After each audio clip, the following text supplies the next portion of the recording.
No matter how much time passes, we just keep coming back to Skyrim. Somehow, this practically unchanged, decade-old virtual world has stayed as popular now as it was over a decade ago. For veteran players, it's comfort food, loading up a save and hearing those first notes of the Skyrim music and ambience as you walk through the woods is a calming effect that for many is unparalleled within the gaming world. But when we're not sneaking through crumbling ruins in search of long-lost treasure, fighting dragons atop frozen peaks in the bitter cold, or simply wandering through the beautiful landscape and taking in the surroundings, there are several in-game skills a player can explore that often go under the radar, and one that stands out more than most within that list is alchemy. It's hard to understate just how valuable alchemy is within Skyrim. A strong alchemy tree unlocks so many other doors within the game, whether it be making your overall character stronger, allowing you to challenge yourself on harder difficulties, or even just a way of making the experience more immersive. It's an incredibly rich skill that every player should explore. So I wanted to pull this guide together to hopefully give newer players some guidance as to why you should brush up on your potion making, and if you're a veteran of the game, you may still learn something new. I'm Mike the Gaming Dad, and welcome to my Alchemy Guide to Skyrim. So let's start at the very beginning. What is alchemy? It's the craft of combining ingredients to create potions to benefit the player, or poisons to harm your enemies. And you do this at an alchemy lab. The key to mastering this skill is experimentation. Now when you smith something at a forge, or enchant an item, you already know what the end result is going to be. The recipe is there in front of you and the exact ingredients required are laid out in advance. Not so with alchemy. You often have no idea what you're making, and discovering a new potion or poison recipe or a new effect is all part of the mystery and fun. And Skyrim is filled with hundreds of unique ingredients to be combined together. You have ingredients which grow, such as flowers, mushrooms and crops, and some of these may only grow in certain sections of the Skyrim map. You also have ingredients that are alive, such as butterflies, dragonflies, bees, and again, some are unique to location or even time of day. You also have ingredients which can be taken off corpses, such as this skeever tail, falmer ears or bird feathers, and there are ingredients which can only be bought from vendors as well. When you have collected some ingredients, these will be stored in the ingredients menu in your inventory. As you can see here, we have some bees, the beehive husk, some mushrooms and various flowers that we have picked. You might notice that under the item's weight and value, you have 4 effects, which initially for each item will be unknown. Every new save will start this way. It's your task to learn what these 4 effects are. So how do we do that? Well, there are a couple of ways you can go about this. The easiest way to learn something about an ingredient is to eat it. Yes, that is correct. You can digest something and this will always reveal an ingredient's first effect. Let's try this now, shall we? So we have eaten this blue mountain flower and learned that its first effect is restore health. And the advantage of eating something is you know you'll have a 100% success rate of learning the first effect. The downside is you don't gain a potion and the item is lost, and the effect may be negative. The second way you can learn effects is through experimenting and combining ingredients together at an alchemy lab, so let's give this a go. We'll select the blue mountain flower again, and we are going to combine this with a butterfly wing. And we have a match this time, so we have learned that butterfly wings also restore health. Therefore we have successfully crafted a potion which restores 22 points of health. We don't learn anything new about blue mountain flowers, but we have learned one effect of another ingredient and gained something off the back of it, which is great. We have one more blue mountain flower, so let's combine it with something else. I'm going to select wheat this time, which we have 3 of. And this potion was also a success, and notice how now we have learned 3 effects. We learned that wheat also restores health, but we also learned that both ingredients also have fortify health as well. The potion that we have created this time restores our health by 22 points, the same as before, but it also increases our maximum health by 17 points for 60 seconds. The Alchemy Lab menu will act as a library for you for effects that you have learned, so here we have fortify health and restore health listed in our library. Within here will be the ingredients we currently have within our possession that we know produce these desired effects, so this is a really handy way of creating quick potions that we have made before. But remember that this isn't going to give you anything new, and it only tells you for ingredients that you are currently carrying. It won't list anything you have learnt today if you aren't carrying it.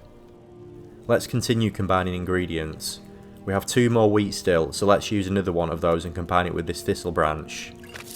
This time there are no matches and the mixture fails, We don't gain a new potion, but the Alchemy Lab will remember that we have tried these before, and it will grey out this combination for next time. We also gain a slight increase to our alchemy still, so it's never a complete loss. Let's try combining wheat with one more ingredient. This time we will try it with the skeever tail that we collected earlier. And this mixture was successful, and this time we have created a poison. Both ingredients have the effect damage, stamina, regen, and if we were to coat a blade or an arrow with this poison, it would stop the target's stamina from regenerating for 22 seconds. An excellent poison to use against a heavy-handed warrior. Your alchemy skill improves the more you use it and the more that you make, and your overall skill level will improve the effectiveness of the potions and poisons that you craft. As you can see here, our overall alchemy level is 25, so 10 levels above the base level of 15. Let's take a quick look at how this affects our creations. So if the potion has a magnitude, your skill will increase it, and this potion of Restore Health now restores 23 points of health. If the effect of the potion is a duration, then your skill will increase that as well. So if we go back to the poison of Stamina Regen, we see that this effect would last for 23 seconds now. If an effect has both a magnitude and a duration, you'll only get an increase to one of these skills, not both. So if we look at the potion of Fortify Health we made using a Blue Mountain Flower and wheat, we see that the health restoration has increased, but the duration of the health increase stays flat. So as we have just seen here, the increases right now are subtle as our overall skill is still low. But in addition to the skill level, the perks within the alchemy tree dramatically increase the effectiveness of the potions you craft. Let's just have a quick run through of each of these perks and what they do. At the base of the tree is the Alchemist perk, which consists of 5 stages. Each point placed here will increase the strength of the concoctions by 20% at a time. The Physician perk adds a further 25% to potions which restore health, magicka and stamina, and Physician stacks with the Alchemist perks. Benefactor adds an additional 25% greater magnitude to potions that have beneficial effects, and this also stacks with the 2 previous perks, but this one affects a broader range of potions than Physician. Across from Benefactor is the Poisoner perk, which does the same, but for your harmful effects. Up from here we have Concentrated Poison. Now since poisons normally only last for 1 hit, this is a fantastic perk which doubles the strength of all of your poisons, a must have if you use them frequently. Remember early on in the video how we looked at Ingredient Digestion to learn the first effects? The Experimenter perk has 3 stages and allows you to learn the first 2, 3 or all 4 effects. And you may not like experimenting, and if that's the case these perks are for you, but personally I think there's a better use for 3 perk points out there. Up from here we have Snake Blood, which increases your poison resistance by 50%, and this stacks with any racial abilities your character may have. This perk makes fights against Chorus, Falmer and spiders much easier. Across from here is the Green Thumb perk, which will give you 2 ingredients from plants rather than 1, and if you are someone who gathers a lot yourself or farms, this may be the perk for you. And lastly at the top of the tree is the Purity perk, which removes negative effects from potions and positive effects from poisons, and this is something we haven't touched on yet, but as you combine more ingredients and sometimes 3 at once, you'll find you sometimes mix things with 2, 3 or 4 effects. This perk essentially cleans up potions. You aren't suddenly going to create a great potion that increases your light armor skill and your one-handed skill, but also harms you in the process, for example. Now that we have looked at the skill tree, let's spend some perk points, shall we? I'm going to put 1 point into the base of the tree for the time being. Now let's have a look at how this affects the overall quality. Our potion of Restore Health would now restore 27 points of health. I'm going to go back into the skill tree now, and this time I'm going to put a point into Physician, which increases health, magicka and stamina restoration by a further 25%. Our Restore Health potion is now stronger still, at 34 points. And notice how this poison of damage, stamina regen lasts for 27 seconds though, and this is because the Alchemist perk benefits it, but Physician does not. So far we have seen how experimenting with potion making can increase our overall alchemy skill, but what other ways are there?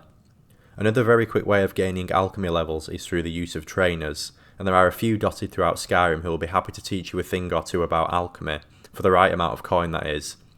One of these is Lamit of the Thaumaturgist's hut in Morthal. Lammet is classed as a common trainer, the first stage, and can level the player up to level 50. I picked up the trade when I was a girl. One of the temple healers staying here on a pilgrimage showed me the basics.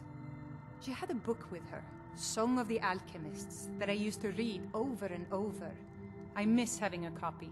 She also has a quest which you can start by asking her how long has she studied alchemy, and then if you find her a copy of this book, you'll gain a point into alchemy as well. I'll show where to get one of these shortly. Arcadia in Whiterun is also a trainer. She's an expert trainer, so can take the player as high as level 70. Milor in Raven Rock is also an expert trainer. And Babette of the Dark Brotherhood is a master trainer, and master trainers can help you get all the way to level 90. As well as trainers, there are a total of 5 skill books which can be used to level alchemy, and these are A Game at Dinner, De Rerum de Renis, Herbalist Guide to Skyrim, Manimarco King of Worms, and Song of the Alchemists, and these are best read at high levels if you wish to do so. After level 90 would be ideal. Each book can be found in multiple locations throughout Skyrim, but here's one location for each. A Game at Dinner can be found inside Honningbrew Meadery. On the top floor through the locked door there is a table on the right, and the book will be on the table.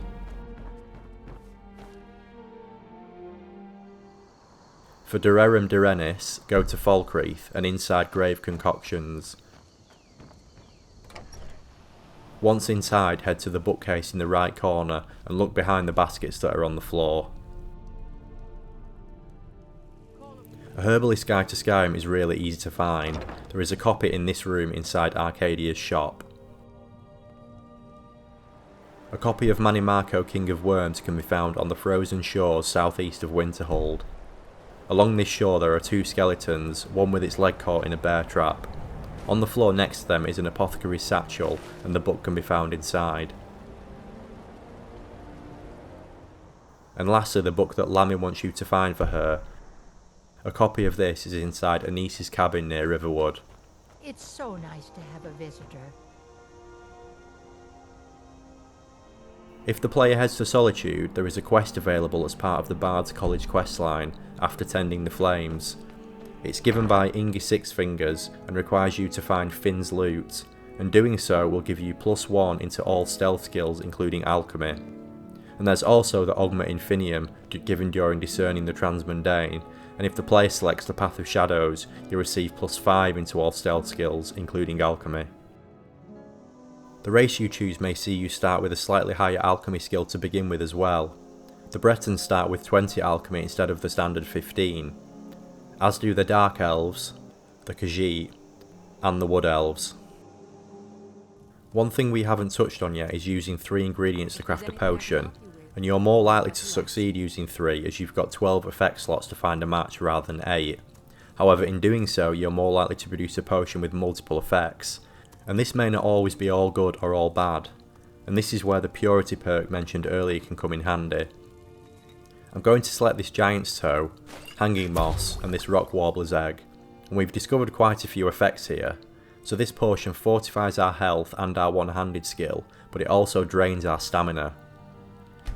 The other thing worthwhile pointing out here is, did you notice that our alchemy skill jumped up by 1 level? Let's take a closer look at the potion we had made. The value of this potion is 587. Let's compare this to some of our other creations. So the poison we made earlier has a value of 113, and the potion of Restore Health just 14. Value is what drives the amount of experience you gain when creating a potion, so if you want to level your skill faster, high value potions will do this. Low level potions may be great and a staple of your playthrough, but you would need to make a considerable amount more of these health potions to receive the same experience as this one. We'll explore this a little bit more later on. So we've covered off the basics of alchemy so far, including ingredients, potion making and levelling, but what type of potions and poisons are there? In total there are 59 different effects in Skyrim, with some of these adding in as part of the rare Curios edition. But here are some of the more common ones you might utilise during your adventures. We've already covered off health restoration and fortifying health, and there's also health regeneration, and 2 ingredients which have this effect are juniper berries and Nordic barnacle. And Restoration, Regeneration and Fortify also exist for Magicka and Stamina as well. Creep Cluster and a Red Mountain Flower will restore your Magicka. Red Mountain Flower and Tundra Cotton will fortify your Magicka.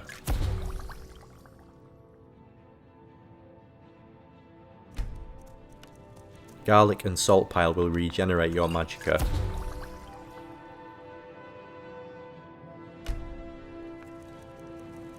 Pine Thrush Egg and Purple Mountain Flower will restore your Stamina.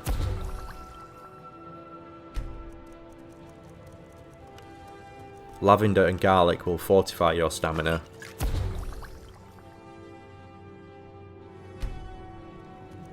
And a Bee and Mora Tapanella will regenerate your Stamina.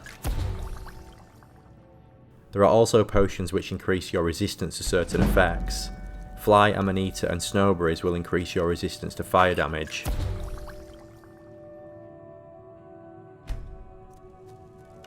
Snowberries and Thistle Branch will increase your resistance to frost damage.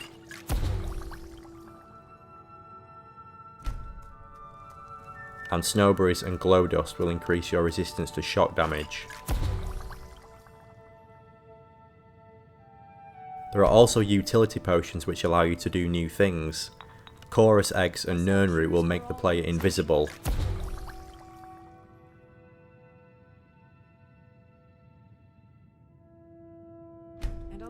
A Chicken's Egg and a Nordic Barnacle will allow you to breathe underwater.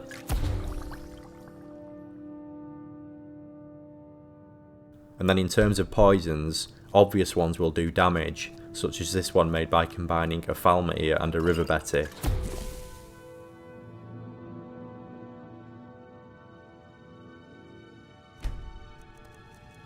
A Butterfly Wing and Hanging Moss will drain Magicka.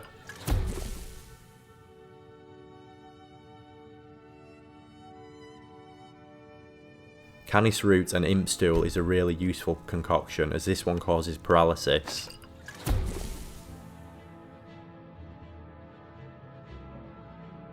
And another really useful poison is one that slows the enemy down. Death Bell and Salt will make this. So we made quite a few potions and poisons there, but we only gained a couple of levels in alchemy skill. Returning to earlier where we briefly looked at potion value, let's look at what happens when we make a few high value creations. One that I have used in a few of my build guide videos is Dragon's Tongue, Fly Amanita and Mora Tapanella. This potion is easy to make as all three ingredients can be grown. It also has 4 effects and at my current level a value of 427.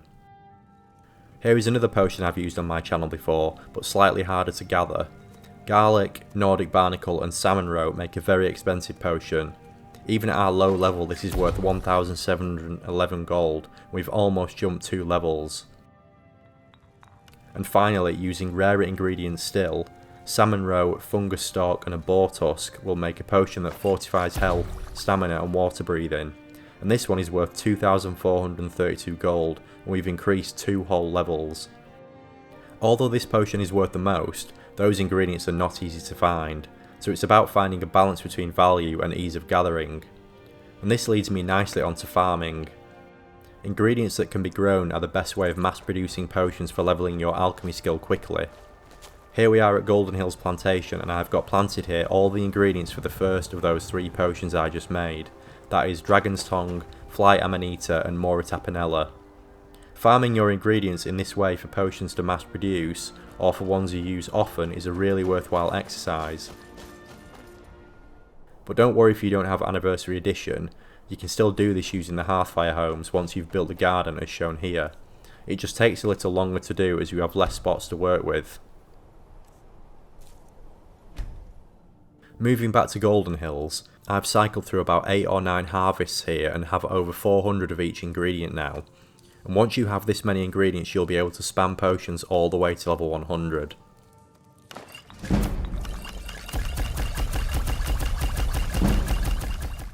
We now have a fully maxed alchemy tree with all perks selected as shown here. So let's just take a quick look at what this does to the quality of what we create. A simple potion of health will restore by 94 points now, so about 4.5 times stronger than the ones we created at the start of the video. and if we combine Death Belt and Salt Pile again, this will slow the enemy down for 75 seconds. But this isn't the ceiling, there are other ways of taking your alchemy even further. The main way of doing this is via enchanting. Throughout Skyrim you may find items with the Fortify Alchemy enchantment on, and you can wear these as they are, but to really push alchemy high, you need to make your own creations. Taking this circlet to an enchanting table will allow you to disenchant it, which will destroy the item but allow you to learn the enchantment for yourself. I won't go into too much detail on enchanting, but leveling it works the same way as alchemy. Create an enchanted item using an enchantment and a soul gem, and the value of your creation determines the experience gained. So here I am enchanting iron daggers with the paralyze enchantment, which is one of the enchantments that produces items of higher value than most. Once your skill is at level 100 and you have taken the relevant perks up the middle of the skill tree, you will be ready to create powerful gear. I have taken an enchanting elixir now, and I'm going to apply the alchemy enchantment to a Falmer helmet, bracers, ring, amulet and circlet, and each of these pieces will improve our alchemy skill by 28%.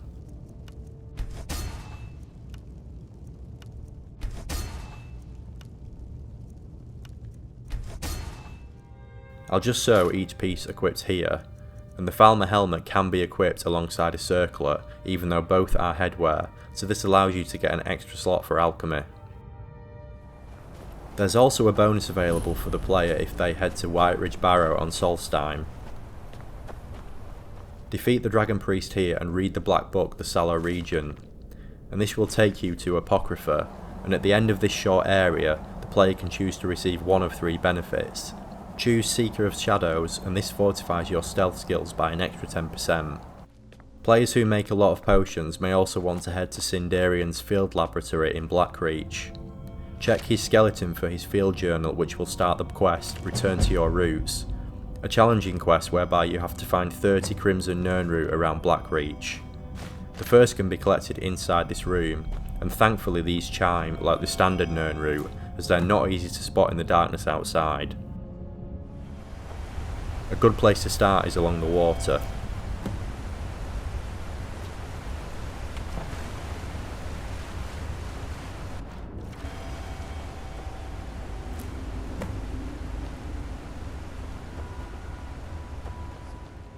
Once you have all 30, take them to Avrusa, and in return she will give you a new book and Sinderion's Serendipity, a new effect which has a 25% chance of giving the player a duplicate potion when using alchemy. With our new alchemy gear equipped and the Seeker of Shadows, let's take a look at what this does to our creations. Blue Mountain Flower and Wheat, which makes the potion of Restore and Fortify health. This now increases our max health by 158 points for 60 seconds and restores 248 points of health, which is a massive jump again. Now that we can make strong potions, here are some more advanced recipes that you may find useful. Vampire Dust and Lunar Moth Wing creates an excellent potion which makes you invisible and regenerates your health. A lifesaver if you are close to death and need to find a place to hide and recuperate. Canis Root, Imp Stool and River Better is a poison I've used a lot on my playthroughs, and this causes paralysis and also poison damage. An excellent poison for immobilizing and weakening a powerful foe. Briar Hearts are an excellent ingredient which can be used to make a number of different multi-effect potions. Combine it with Slaughterfish Scales and Thistle Branch to make a potion which fortifies your block, heavy armour and makes you resistant to frost damage. An amazing potion for warriors, especially if you are about to face lots of Draugr or a powerful frost dragon. You'll find tonics, salves, Briarheart, Ectoplasm and Glow Dust make a potion which fortifies your Destruction Magicka, overall Magicka and restores your Magicka as well. A great option for offensive mages. And Briarheart, Jazzbay Graves and Moonsugar will fortify your Magicka, replenish it and make it regenerate faster, the ultimate utility potion for mages.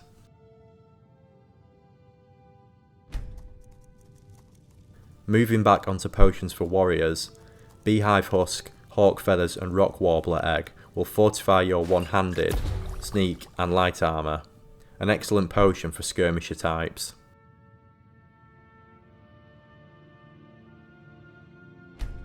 and you can also make potions which have 4 effects as well. Fire salts, moon sugar and snowberries will restore your magicka, regenerate your magicka faster, resist fire damage and frost damage.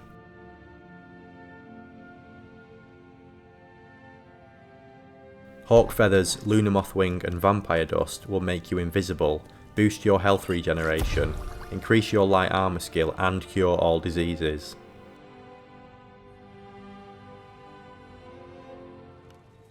And 4 effects aren't just limited to potions though.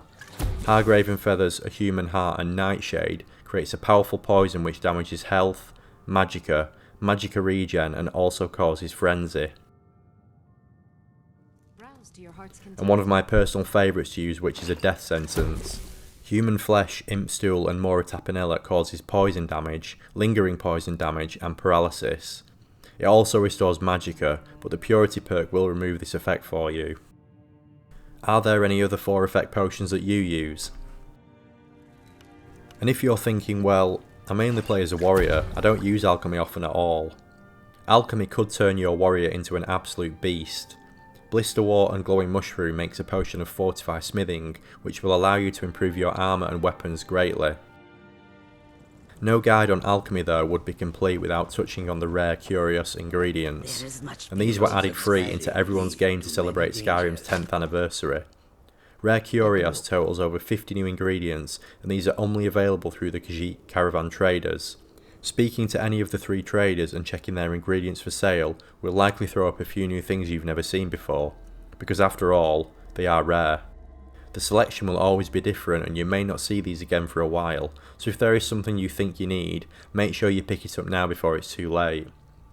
The reason why these ingredients are so valuable is a lot of them make stronger potions and poisons than regular ingredients, and some may even introduce new effects. Let's take a look at this now. We'll combine Blisterwort again, this time with Golcanet, one of the new ingredients, and this will make you another potion of fortify smithing. But notice how the percentage increase is 40% stronger now. If you plan to make any gear, I'd highly recommend using rare Curios ingredients. With a strong alchemy background and these ingredients, even basic steel gear and fur armour can be made strong, like Daedric and Dragon gear. In total there are 4 new effects introduced with rare Curios though. These are spell absorption, you can get this by combining Combrit and Lichor. Blisterpod Cap and Kaguti Hide will create a potion which improves night vision. Bittergreen Petals and Scrib Jelly stops poison damage. And you can also make potions that will create light. There are a few ingredients introduced into rare Curios with some interesting first effects though, and one of those is Corkbulb Root, which we saw at the Khajiit caravans earlier. We've all been there where you either undercook a jump, underestimate fall damage, or just wander off a cliff right, and you die. You can use the Become Ethereal shout to negate fall damage, but the problem is once you are falling, it's already too late. You can't shout when falling. Corkbulb Root is one of a few ingredients which have paralysis as the first effect. Eat this, and amusingly, the fall damage you'd normally receive goes away. So if you are clumsy or prone to suicidal tendencies, maybe carry a Corkbulb Root with you for emergencies. It's impossible to talk through every possible ingredient combination and effect in Skyrim, there's just way too many, but I've pulled together these in a series of tables. I'll leave these here in case you want to look up specific effects and which ingredients have those effects. All rare Curios ingredients are listed in red.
I hope you enjoyed this guide into alchemy, one of the most immersive and diverse skills in Skyrim, and it inspires you to give it a go the next time you dive into this amazing world.